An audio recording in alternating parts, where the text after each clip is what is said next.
While not among the biggest crops in Georgia, there are still nearly 150,000 acres of soybeans planted across the state each year. And after a bit of a delay, those growers are out in the fields gathering up their harvest after a historically dry growing season. The planting season was pretty ideal. I mean, we had optimal rain and we had optimal soil moisture. So we got the crop in real well, it came up real well, and when it got to pod formation, it decided to not rain for about 2 months.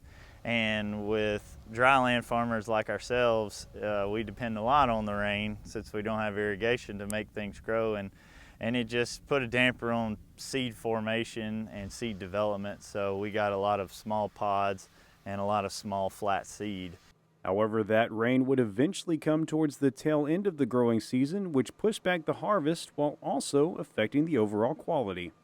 I think everyone around this area, as well as us, have had a pretty hard year for soybeans and yield-wise, especially with the no rain, and especially now that we're getting rain during harvest time and we shouldn't be getting rain. The seed is starting to sprout in some spots, causing a decrease in overall seed quality. That means these combines will be working overtime over the next few weeks, as getting the beans out of the field in a timely fashion is of the highest priority.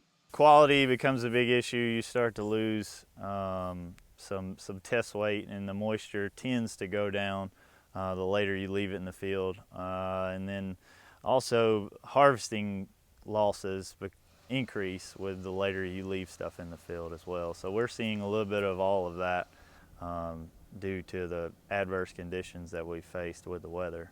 While this recent flurry of wet weather has slowed down the harvest progress, growers are still willing to take some delays if it means more rain for future crops. As farmers, we're kind of two-sided coin. When we want a lot of rain, but then we don't want rain at a specific point in time. So at this point, I just will take rain whenever we can get it, whether it puts us behind in soybeans. It'll help us hopefully with wheat and getting that crop to come up and hopefully be a good crop. As for the soybeans from this harvest, many farmers will be storing them away and hoping for a rebound in price due to the trade war with China. We currently do not have any contracts set. We're going to put it in our grain bin and hope for better prices in the future.